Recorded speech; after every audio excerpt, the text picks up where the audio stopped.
अचानक वहाँ एक सांप आता है और राजू को डंक मार देता है। अरे ये क्या, मेरे पैर में अचानक बहुत तेज जलन हो रही है, बहुत दर्द कर रहा है, लगता है कोई कीड़ा काट लिया। रुको राजू, तुम बैठो, मैं तुम्हारा पैर देखता हूँ। दिखाओ क्या हुआ।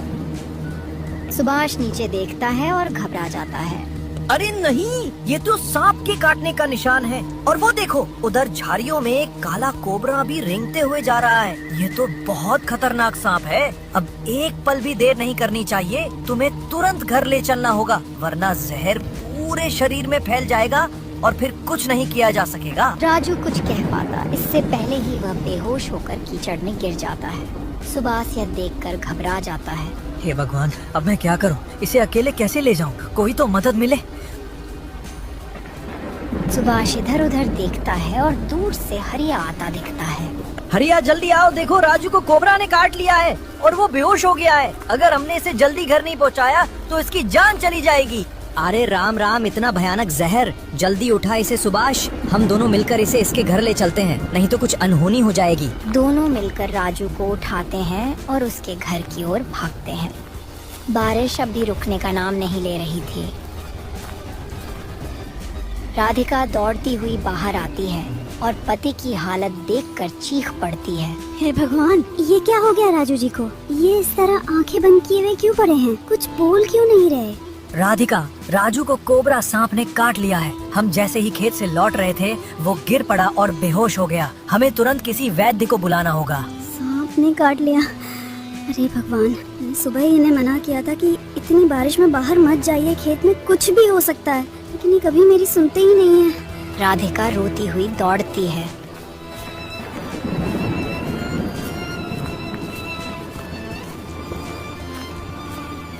और पास के वैद्य को बुलाकर लाती है।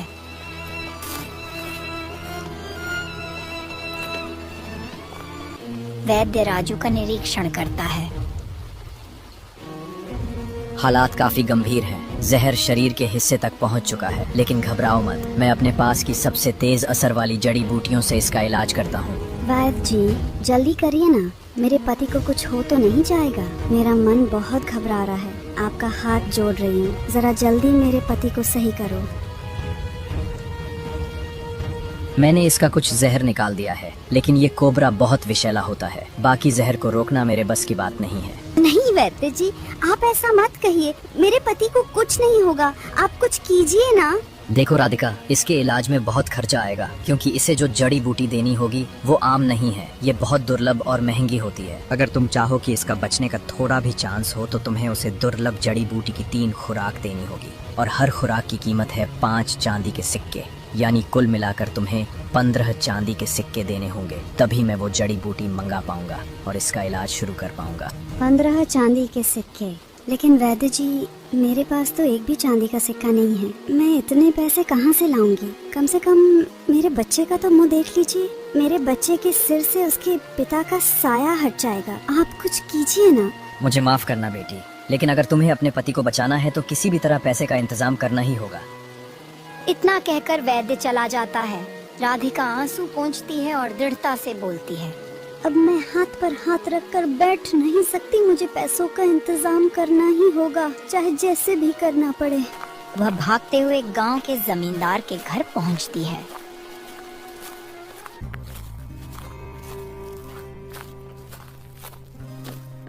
जमींदार साहब, मुझे माफ कीजिए, मैं हाथ जोड़ती हूँ, मेरी मदद कीजिए। मेरे पति को कोबरा सांप ने काट लिया है और उनका इलाज बहुत महंगा है, मुझे 15 चांदी के सिक्के चाहिए। पैसे तो मैं दे दूंगा, लेकिन तू जानती है ना, मैं 20 रुपए पर सैकड़ा ब्याज लेता हूँ। क्या तू इतना ब्याज दे पाएगी? लेकिन गांव में तो सभी 3 रुपए सैकड़ा पर देते हैं, फिर आप क्यों 20 रुपए सैकड़ा पर दे रहे हैं? ये कैसा अन्याय है जमींदार साहब। ठीक है, तुम उसी से जाकर ले लो, मेरे पास क्यों आई हो? आप मुझे पैसा दे दो, मुझे पैसों की बहुत जरूरत है। मैं वादा करती हूँ, मैं आपके सारे पैसे ब्याज समेत चुका दूंगी, लेकिन अभी मुझे पैसे चाहिए ताकि मैं अपने पति का इलाज करवा सकूं। ठीक है, बता कितने सिक्के का कीमत चाहिए तुझे?